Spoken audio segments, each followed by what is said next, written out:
Ձեր բարևարկության հարցաթերթիկում դուք նշել եք, որ քրեական ենթամշակույթ ունեցող անձանց հետ միայն հեռախոսով եք խոսել եւ երբևէ չեք հանդիպել։ Դա այո, նշել բարևարկության հարցաթերթիկում այդ հատվածը հարցադրում է այդպես։ Եթե հեռախոսով խոսել եմ, եթե պաշտպանում եմ քրեական ենթամշակույթ ենթադրաբար ներկայացնող անձին, առանց հեռախոսով հա, ներողություն, ճիշտ եք ասում։ Մի անգամ նման բան եղել է, օրենքով գողի հետ խոսել։ Երևի դա է նկատի ունեցել։ Հա, այսինքն միայն հեռախոսով եք խոսել։ Այո, հեռախոսով խոսել, որովհետև այդ անձը գտնում է հետախուզման մեջ Հայաստանի Հանրապետության սահմաններից դուրս։ Դեռ չեմ հանդիպել։ Հասկացա։ Հեռախոսով շփվել։ Դա օրենքով գողի հետ, բայց քրեական ենթամշակույթ հարելը դա միայն օրենքով գող լինել չի։ Օրենքով գողը դա աստիճանական կարգ է, քրեական ենթամշակույթի։ Քրեական ենթամշակույթ հարող անձանց հետ երբևիցե չեք առնչվել, չեք շփվել։ Բարև եղեսյան, երբան քրեական ենթամշակույթին հարող, ենթադրաբար հարող ասենք, հանրության կանխավարկած իշխատվել է։ Անձանց հետ բնականաբար շփվել է, որովհետև հրապարակային ձևով ներկայացնում եմ դրանցից որոշի մասի պաշտպանություն։ Քրեական գործ ունեն, քրեական գործ է կնում, արվարի մարզում, քրեական գործ է կնում Երևան քաղաքի դատարանում, մեկ քրեական գործ, մեկը Շենգրադի նստավայրում, մեկ, երկու, երեք կամ չորս նման քրեական գործերով պաշտպանություն է կրկնացնում։ Ես ոչ թե թաքցել եմ տեղեկություն, ուղղակի հարցադրում է եւ այնպիսիներն որ չեմ ներկայացրել։ Լավ, ձեր ամեն դեպքում ձեր մասին տեսել եք կոռուպցիայի կանխարգելման հանձնաժողովներ, մտահոգություն ունի, մամուլում էլ կան հրապարակումներ, հա, որ դուք քրեական հեղինակությունների փաստաբան եք, այստեղ ուզում եմ հստակեցնեմ նաև իմ դիրքորոշումը առ այն, որ ցանկացած հանցագործություն կատարած անձի փաստաբան լինելու մեջ որևիցե խնդրահարույց բան չկա, էլի այտենց։ Բայց ամեն դեպքում մյուս կողմից, քանի որ հավակնում եք իրավապահ մարմնի ղեկավարի պաշտոն դառնալու, կասեք ձեր պատկերացումներն ինչպիսին են քրեական ենթամշակույթի վերաբերյալ։ Արդյոք կհամաձայնվեք, որ քրեական ենթամշակույթին հարելը դա հակապետական եւ հակահանրային արարք է։ Շնորհակալություն։ Ուրեմն այս հարցով ես զբաղվել եմ սկսած դեռևս 2015 թվականից որպես գիտական իրավաբան։ Երբ որ քրեական ենթամշակույթի վերաբերյալ հայցակարգ մշակում է, քրեական պատժի առանցնելու մասին, ես իմ տեսակետն եմ ներկայացնում այդ առումով։ Ուրեմն հայցակարգի ղեկավարները անկեղծ ասած ես առաջարկում էի այլ մոտեցում, որ ավելի բախում է պրակտիկայից։ Կոնկրետ չնույնացնել օրենքով եւ քրեական հեղինակությունները, որովհետեւ դրանք տարբեր կրիմինոլոգիական հասկացություններ են։ Եվ ներկայացնում էի, որ խնդիր է լինելու նախաքննության կատարման ընթացքում այդ առարկները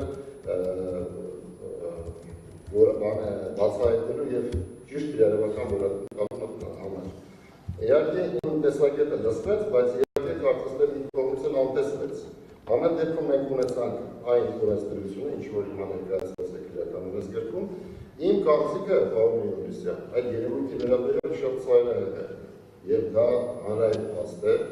Ես հիմա կանդրադառնամ այդ բարեվարկության մեջ ներկայացված որակումների, որոնք կրում են սուբյեկտիվ բնույթ, եւ ոչ որևէ այլ ծանրակշիռ փաստարկներով հիմնավորված չէ։ Ես օրինակ գիտեմ դատավոր վերջերս նշանակված։ Ինձ հետ միասին քրեական ենթամշակույթին հարող, ենթադրաբար հարող անձ է պաշտպանել։ Բայց այդ մարդը հիմա դատավոր է, բավականին գրագիտ է, փորձառու դատավոր է։ Շատ հետաքրքիր է դեռ որ նույն կոռուպցիայի կանխարգելման հանձնաժողովով անցած այդ անձը, որը ինձ հետ նստել է նույն սեղանի շուրջ, մեկ այն քրեական ենթամշակույթին հարող անձի հետ, երևի թե չի ունեցել, բնականաբար ծանոթ չեմ ես վկայությունները, որովհետև գաղտնի եւ անձնական տեղեկությունների պաշտպանության դեպքից ելնելով ոչ մեկ չէր կարող իմանալ բացի երևի կոռուպցիայից։ Ու այս բաղակայում կոռուպցիայի կանխարգելման հանձնաժողովը նման որակումներ է տալիս։ Նորից կրկնեմ, պարոն Յունիսյան, ուրեմն իմ վերաբերմունքը դրա վերաբերյալ շատ կտրուկ է եւ շատ ծայրահեղ։ Ես գտնում եմ, որ պետության մեջ չպետք է լինի։ Իսկ այդ երևույթը պետություն էր պետության մեջ։ Այդ անձանց են տարաշվելով, բնականաբար ստեղ ես փաստաթուղթ ունեմ, որ ձեր հասարակական կազմակերպման փորձագետներից Աղաբեկյանը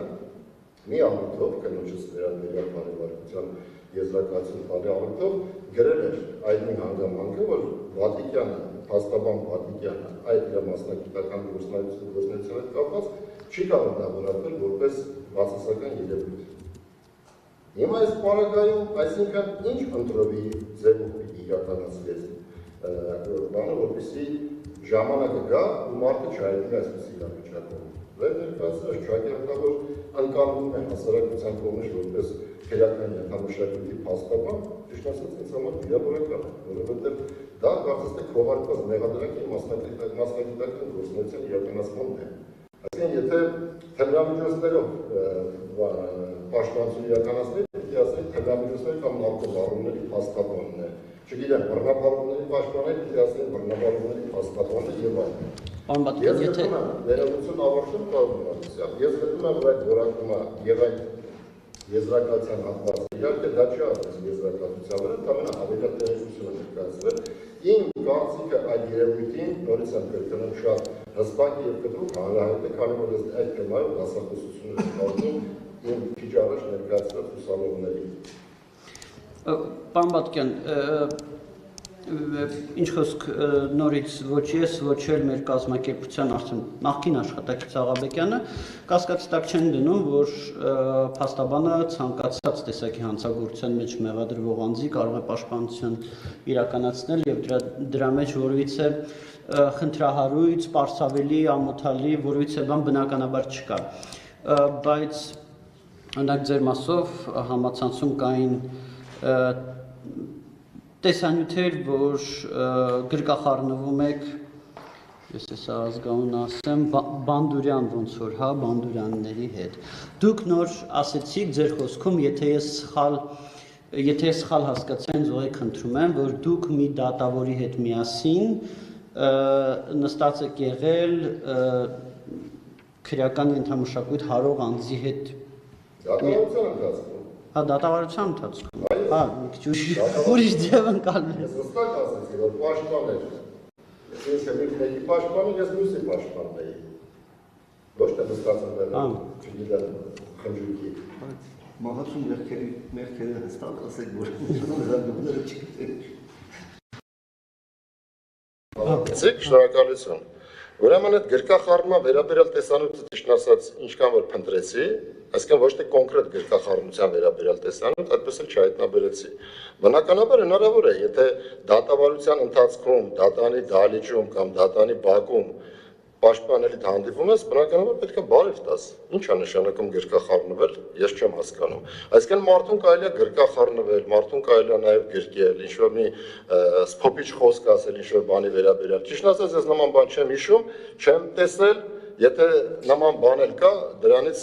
չեմ հրաժարվում։ Բայց ամեն դեպքում իմ կարծիքն է այստեղ կարևոր, ոչ թե քրեական ենթամշակույթին հարող անձանց հետ, չգիտեմ, գրկախառնությունը։ Եթե կա այլ փաստարկ իմ կողմից այդ երևույթին որևէ կերպ հարելու, խրախուսելու, այդ նույն մարդիկ քրեական ենթամշակույթի սուբյեկտները շատ լավ գիտեն իմ կարծիքը, թե ինչ կարծիք եմ ներկայացնում դրա վերաբերյալ եւ այդ երևույթը վերացնելու վերաբերյալ։ Նորից եմ կրկնում, ես չեմ կարող հանդուրժել պետության մեջ այդ մոդելը, որովհետեւ պետությունը իր գործառույթները պետք է կատարի իր կողմից, սահմանադրության վերապահված լիազորությունները ու այլ մարդիկ չեն կարող գալ ինչ որ հարցեր լուծել, նյութական շահ ստանալ կամ հարստանալ։ Լավ, գանք 2015 թվականի